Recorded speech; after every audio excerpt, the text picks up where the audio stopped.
Hello. So good morning, good afternoon, good evening, wherever you are, and welcome to this session on older people and transport in Africa. So I'm going to introduce three presenters, three papers. First of all, we're going to have Lesedi Mokoma talking about conditions in South Africa for older people.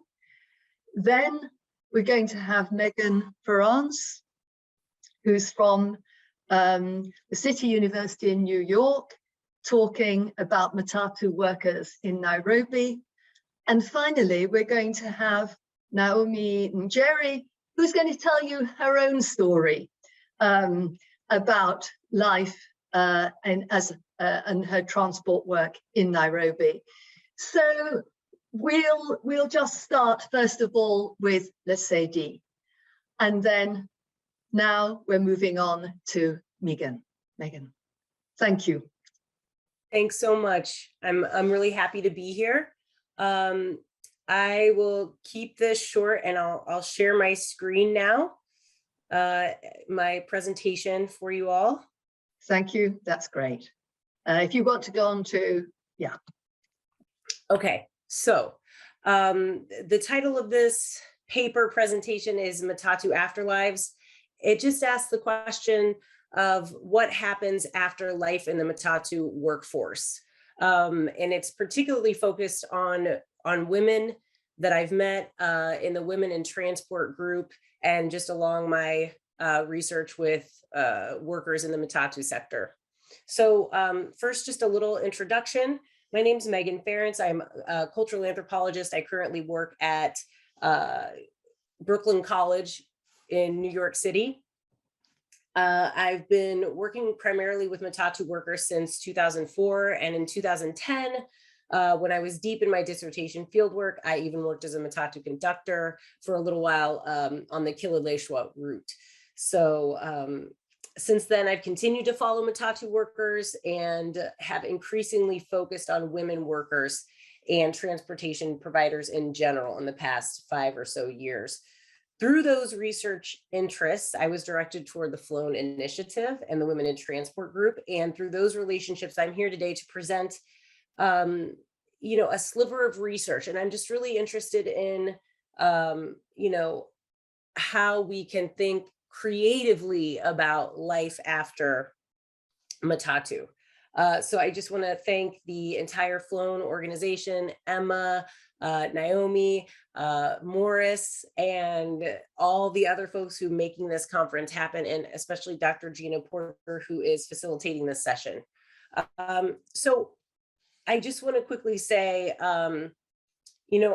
Matatu work is usually associated with young people. People assume that, I think, playing music so loud and jumping in and out of a vehicle is really only for the young. You have to have young legs and young ears. In fact, many middle-aged people and some older people work in the sector, and it continues to change shape under perpetual re-regulation, management through SACCOs, and continued and growing pressure from organizations like the Flown Initiative. So we're looking at Matatu work as taking a longer look at it as a proper job, and not kind of the stigmatized work that it's been previously. So in this paper, I'm really just asking, what is the future of this work after life in the Matatu sector?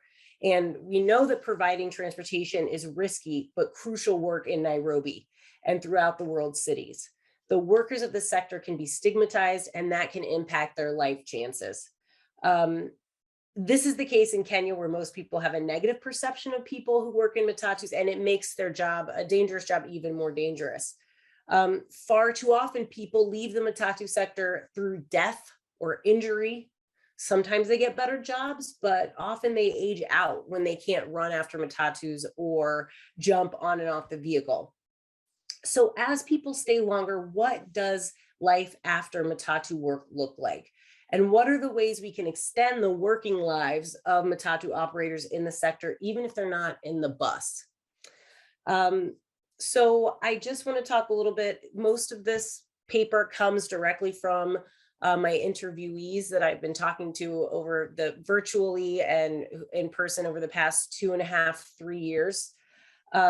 A little background on women in transport in Nairobi, which is to say that um, in 2012, when Kenya required Matatus to join SACCOs, or saving and credit and cooperatives, women found that they were able to enter the sector a little more easily.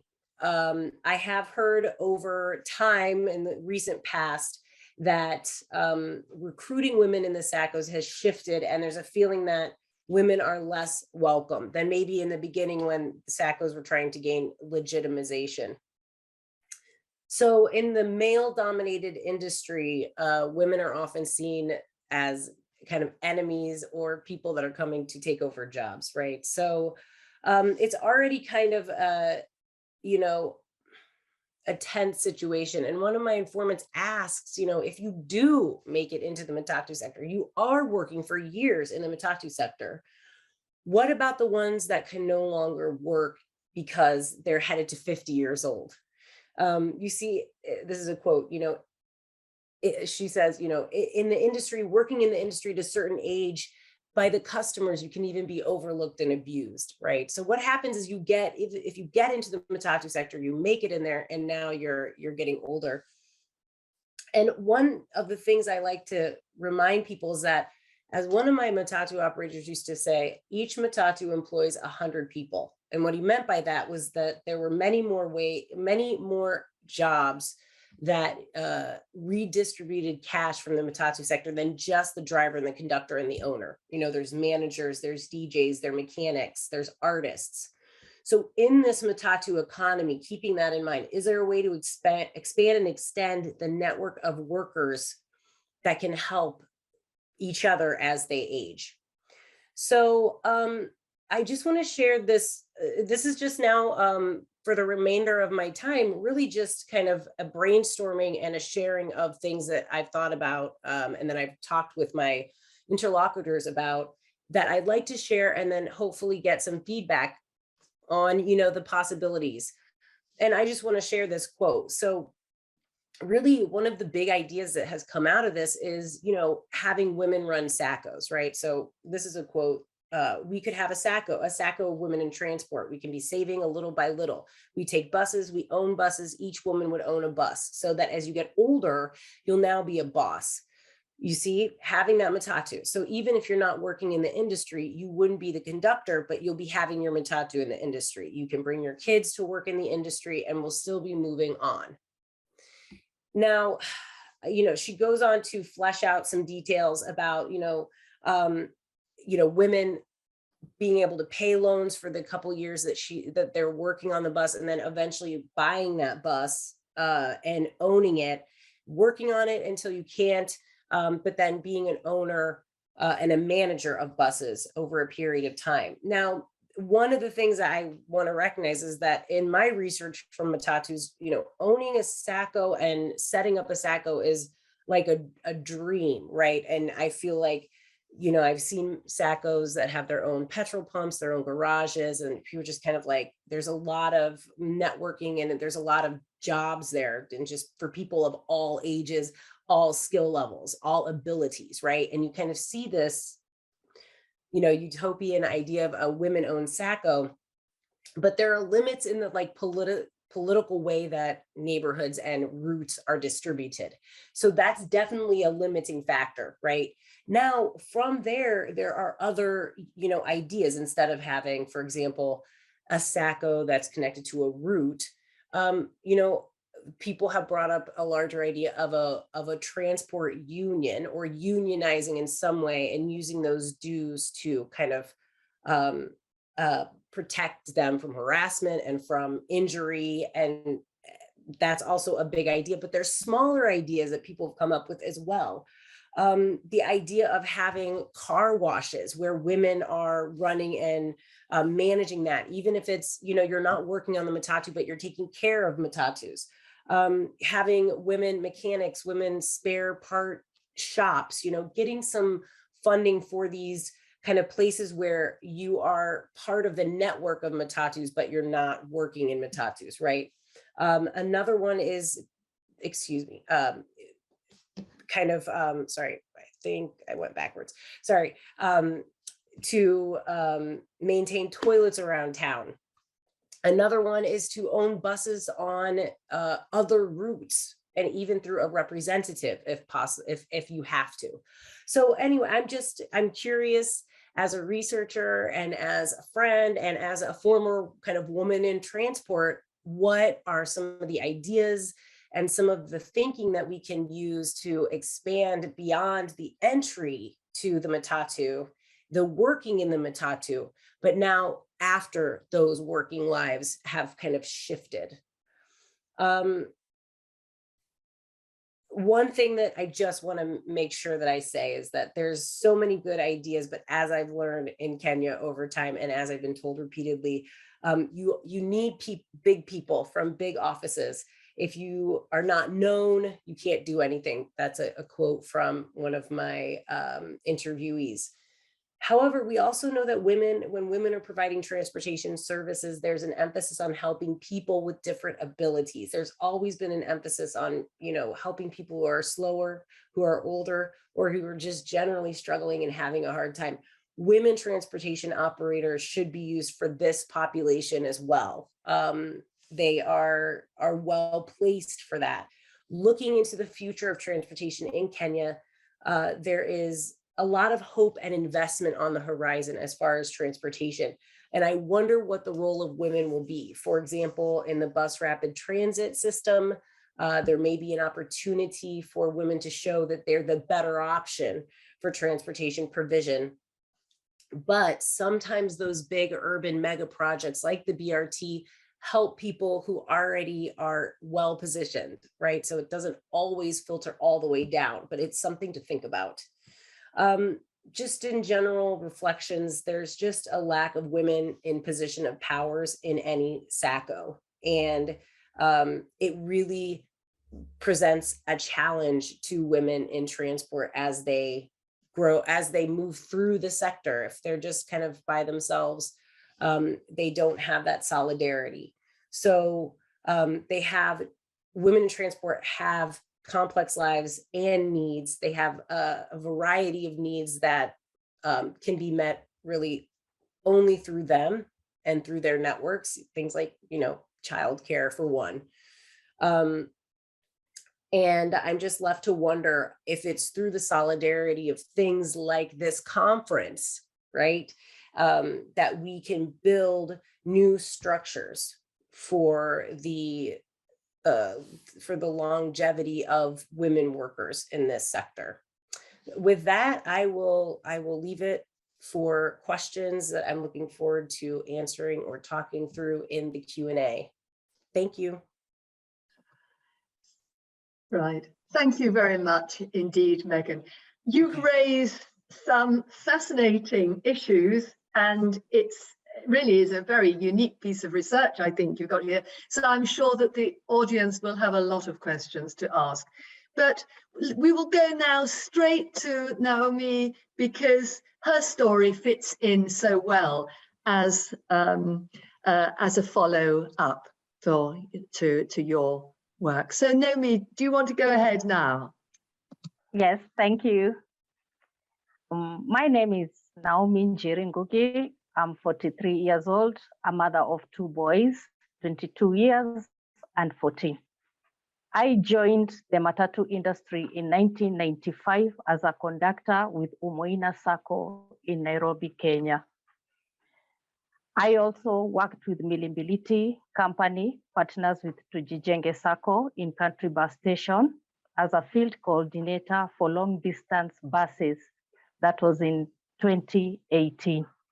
And in May 21st, I joined Hustlers Enterprises, a transport and logistics company. Still in May, I joined Matatu Workers Union as a member. And in January of 2020, I was appointed to steer the BRT committee. And also National Executive Council member.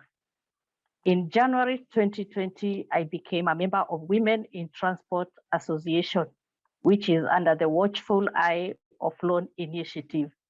And up to date, I serve as the vice chair lady. In 2021, I joined Transport Allied Workers Union as a member and as a volunteer in Haba Haba campaign as one of the first pioneers. Haba Haba is a partnership between Transport Workers Union, National Social Security Fund, and National Health Insurance Fund to provide social security to the workers in the sector. Kindly allow me to share my story. In March 2020, I was laid off due to COVID at a company not associated with transport, but I was doing database. And as usual, I went back to the transport industry, which I still did as a side hustle. Luckily, a fellow conductor wanted to take the day off, so he requested me to relieve him for the day. As we closed, it was during the 7 p.m. curfew, and I was making sure the windows were closed. Out of nowhere, 4 policemen pounced on me with rods and these water pipes. They started beating me, and I pleaded. They couldn't hear my plea. But the more beatings I got. For the fear of being put on quarantine and leave my son back home alone, I gave them what I had because they asked me, "What do you have?" I thought of lying, but I knew if they told me to open my bag, they could see what was there. Which I had 1,200 shillings I had made. I pleaded they give me 200 shillings back so that I would take something back to my son. But I got more beatings. So they finally released me, but they asked questions related to where I worked, which vehicle I worked with, because they were familiar with the circle and the route.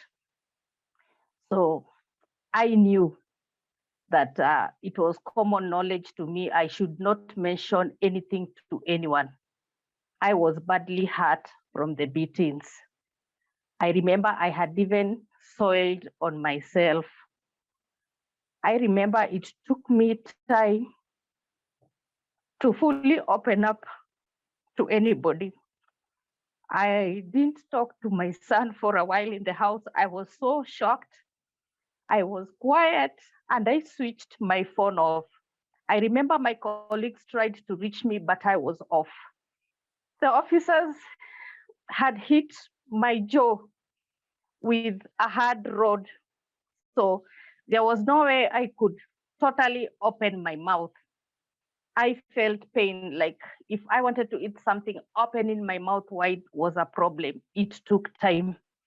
And my hand was swollen because I used my hand to protect my head so that they don't hit my head. It was swollen and it was numb.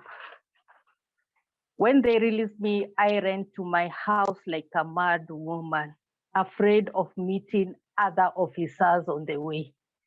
At home, I was shocked, in pain. Like I said, I didn't talk to anybody. I think I slipped into depression without even knowing. I cursed the day I joined the transport industry. And one thing that came to mind was why I was going through this when I'm only 42 years. I had to go through such an ordeal. I don't know why I focused on my age, but I felt sorry for myself as an older woman in transport. Like, why am I in this industry still as a conductor? I don't grow, I'm just there. And from that day, that's how I exited the transport industry and I signed my own papers of retirement. It's only when a colleague from Loan Initiative contacted me with no knowledge of my ordeal, just to check on me, that's when I opened up. She was courageous enough to encourage me and even invited me for an event which was ongoing so that we could mingle with other women. I thank her for that because that one call from her changed everything. I saw the need to ball up and join other women in championing for their needs in our public transport industry, especially the 40 plus women who are older and the ones who were affected by that time by post-COVID. As an older woman in the public transport industry, we face a lot of challenges. Like from my story, the lack of psychosocial support. I didn't know I needed psychosocial. I myself, I didn't know I needed support. I needed someone to talk to me. I needed someone to encourage me. And that's when it hit me. What happens when older women exit? How do we leave this younger generation coming in? We are ungraciously exiting this industry.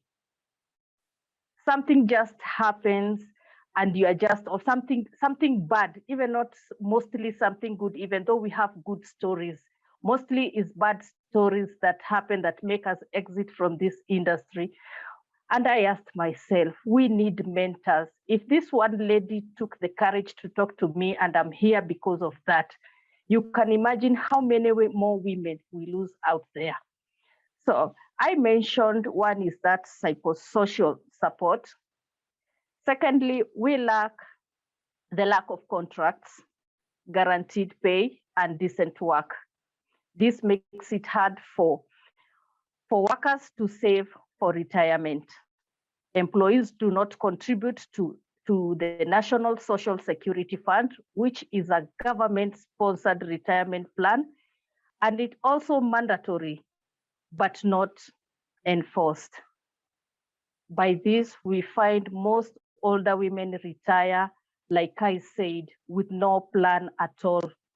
They don't have other less physical, engaging jobs in the industry that they can move to.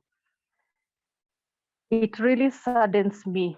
We have tried to trace a few of our retired women, but to no luck, nobody knows where they disappeared to.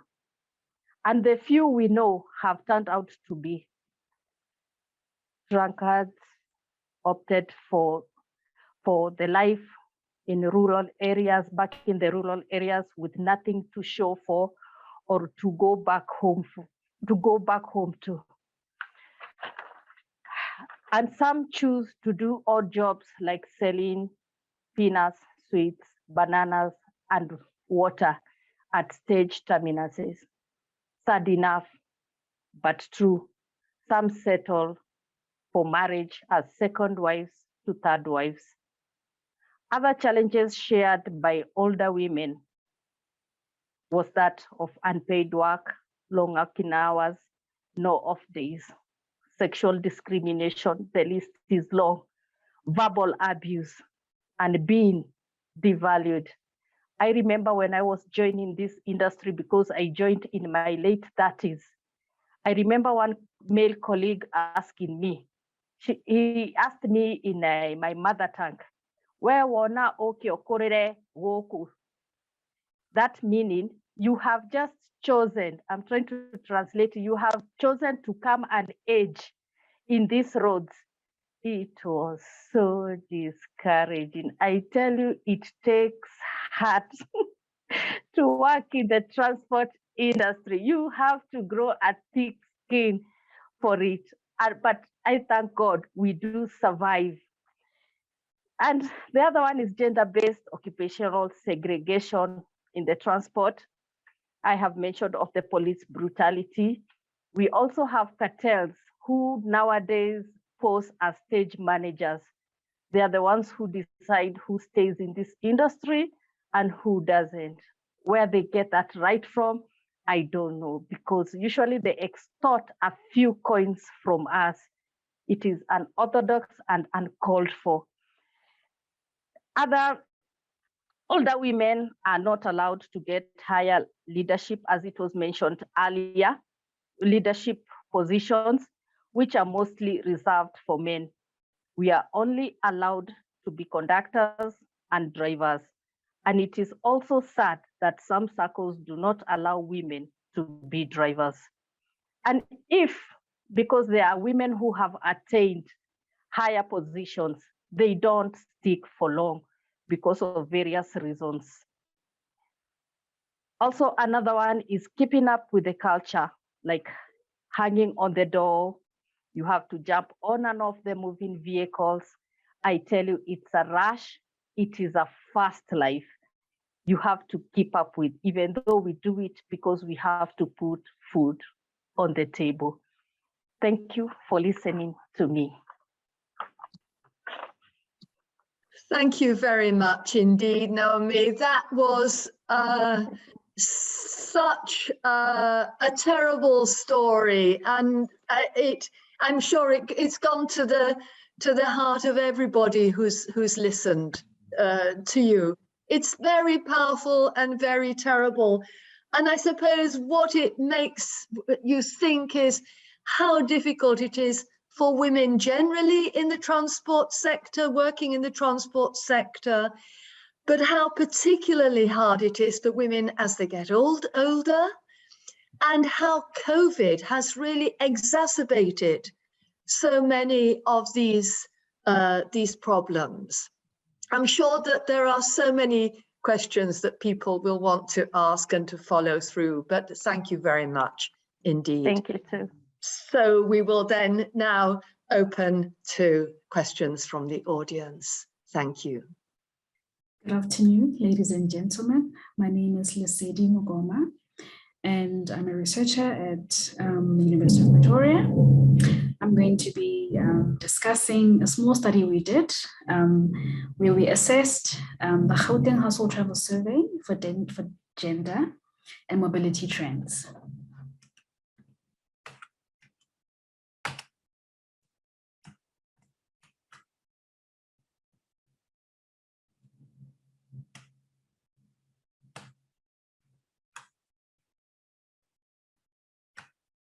Seems like my slides are stuck.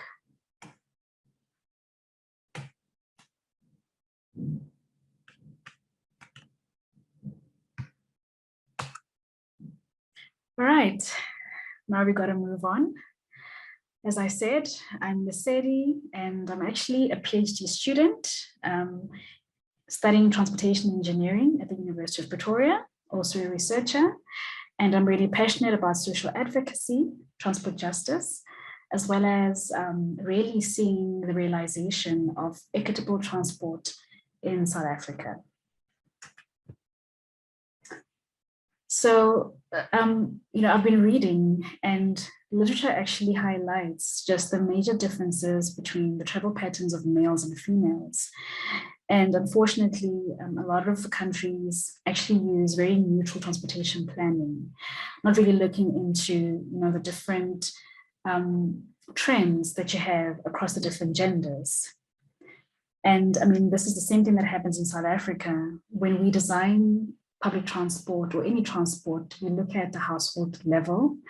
We seldom look at the different mobility patterns of segments of the population. And this is really, contrary to what you see in countries like Canada, where they even have gender-based analysis for transport investments. So really the motivation for the study was to really see if there is merit in looking at different segments of the population in South Africa. So the aim was to determine if there is a need to design transport systems for different segments of the population. And the objective was to analyze household data across segments of the population in Gauteng province. So on the left is a map of Gauteng province. It is the economic hub or the economic heartland of South Africa. And this is the province where you find cities like city of Tshwane, which has Pretoria as a capital city. You also have the city of Johannesburg, and Ekurhuleni, where you have the international airport, OR Tambo. And you have the smaller district municipalities, which are the West Rand and Sedibeng. So the Gauteng Household Travel Survey is a survey that takes place every 4 years in the province, and is primarily used as a basis to inform any transportation planning in the region. The survey that we are looking at is the one that took place in 2013 and 2014. We unfortunately couldn't get access to the 2019-2020 survey because it has been delayed due to COVID. But nonetheless, this is actually quite a very comprehensive survey. So the 2013-2014 survey has approximately 29,700 households with about 81,400 people who were surveyed. And people were asked questions about, the trip that they took the day before. They were asked questions about their origins and their destinations, about the purpose of their trip, the different modes that they used for travel, travel time questions. They were asked about the amount of money that they spent to travel, and they were even asked about their attitudes, if they were satisfied with the transport systems, what were the issues, were they happy, and so on. So in the survey, there were about 39,000 males, representing 48% of the sample, and there were 42,000 females, which is 52% of the sample. And then the survey also really covered all the regions. You had 28,000 people who were in Ekurhuleni.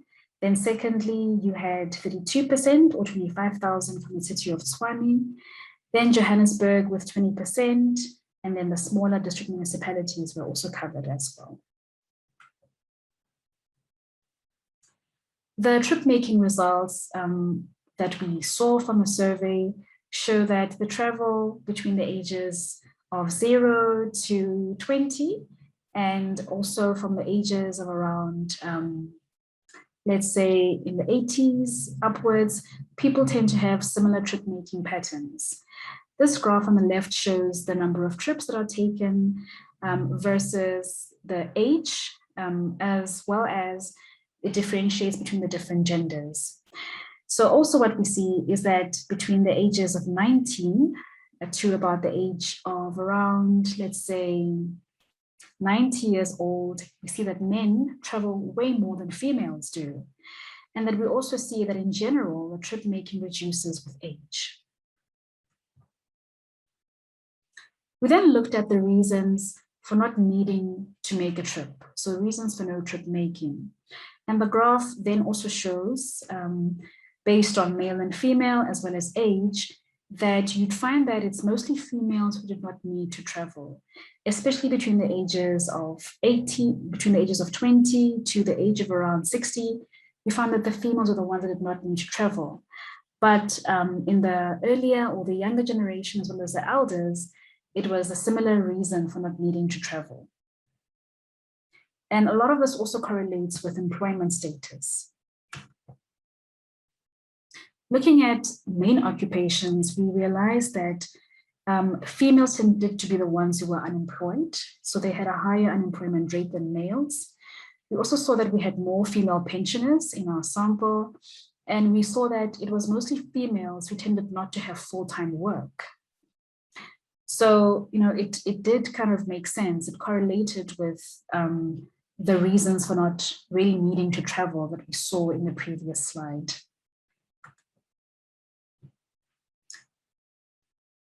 Then looking at the detailed reasons for not needing to travel, we realized, or we saw, that for females, the main reason was not really feeling well. Females tended not to feel well, and therefore they could not travel. Secondly, we also saw that the females said that their transport was not available. So the usual system that they used was not available for them to use at the time, and so they could not travel the day before. And then we also saw that we had a higher incidence of females saying that they were disabled and therefore they could not access transport. But in general, the reasons were similar across the different genders. There were reasons such as they could not travel because it was too expensive, or they couldn't travel because transport was not available because of service delivery issues, a lot of strikes taking place, protests, and so people could not travel. looking at the modes of transport across the different genders, as well as the different ages, but with more focus on the elderly, we realized that the females who were elderly, which is shown in the green, a lot of them were car as drivers. So that was their main mode of travel, really. It was driving a car. Then secondly, it was car as a passenger. And then thirdly, it was walking the whole way. Whereas with males, it also was a similar types of modes that were used, but you had far greater numbers of men who were driving cars, and you had far less numbers of men using public transport, as well as men who were walking.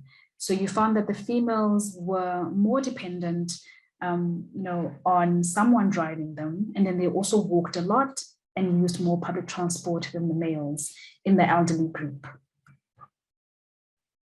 Then looking at the two different genders, just summarizing those different transport modes, as echoed before, you find that the males are the ones who tend to drive more with 32%, and they use less public transport, and females tend to be car passengers and they use public transport more than males.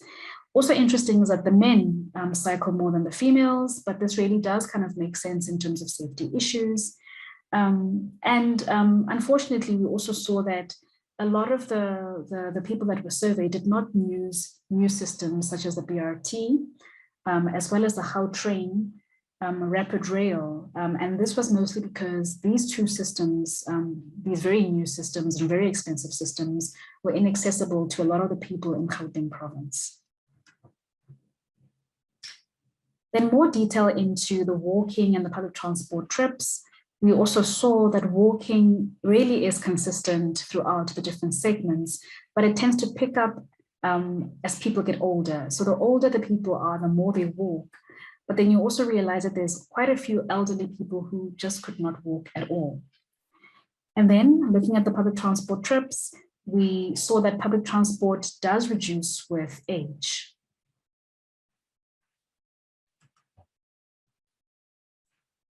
Then looking at the arrival times as well as departure times and even travel times, we made a comparison between the pension age respondents as well as the working age respondents.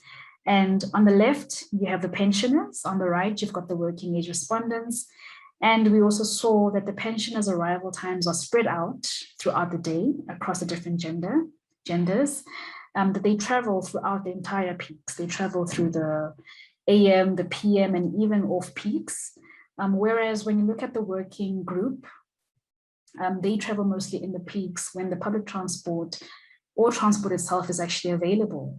So we have pensioners who travel throughout the whole day, and therefore, they probably have issues in terms of access.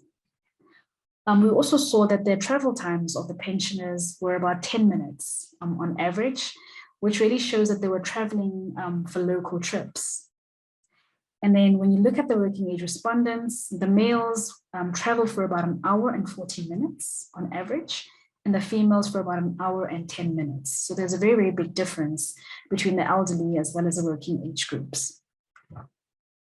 In summary, what we saw for the working age group, 19 to 60, is that the males travel more than the females, and we saw that it was mostly to do with employment issues. A lot of the females were unemployed as compared to the males. And so this working age group travels during the peaks when public transport and other transport is available. And they travel the longest. They have the longest travel times. When you look at the elderly, 61 to 94, people who are no longer employed in most cases, we found still that men travel more than women, and that this group tends to walk short distances throughout the day. However, we also saw that the mobility of this group tends to get limited as they got older. The recommendations for the study, what I can say for Gauteng province is that there really is, a difference between the mobility patterns of the different age segments as well as the different genders. And that, we really need to start taking cognizance of these differences and really trying to co-design as well as to really think about the needs of different people in our population. So recommendations for the elderly is that since they make really, really short trips, we need to start thinking about really designing for local travel. A lot of the transport systems in South Africa and in Gauteng in particular are designed to really bridge the gap between residential areas as well as the CBDs. And there's really quite a big distance between, these origins and the destinations based on the type of land use designs that we have in South Africa. And so we tend to design systems such as the BRT, which are really link-based, really trying to bridge that gap between the residential areas and the CBDs, and really forgetting about, place solutions, place transport solutions, where you really think about sidewalks and you think about safety and lighting and universal access such as ramps and traffic calming. And so for us to really cater for this elderly group, we need to think about place transport solutions. We need to also think about the mobility of our elderly that gets constrained with age, which means that we need to start looking at demand responsive services, not just looking at services which are scheduled and which become less available during off peaks, which is times when the elderly really travel. There have been developments in South Africa, mostly from the private sector, where you've got systems such as tuk-tuks, which really assist the elderly, to travel, to go get their pension, to go to pharmacies, to go and buy food. So this is something that needs to really be considered looking forward in other areas. And then for further investigations, we need to understand the implications of low travel by women. A lot of the women really, they run households, they manage households. In South Africa, a lot of the younger generation, they travel or they actually move a lot and they move closer to their workplaces and they leave young children with their elderly parents. And so you find that elderly parents, or in fact, the elderly themselves, end up becoming caregivers. They take care of very, very young children. And so if they're unable to travel, what are the implications for the household? We also need to understand the reasons why women, are so dependent on being a passenger, not being able to drive, depending on public transport. Possibly it has to do with, the employment of women, maybe the limited funds, not being able to afford public transport. And so, how can these situations be remedied in the future? But in essence, just looking at the different segments was really enlightening.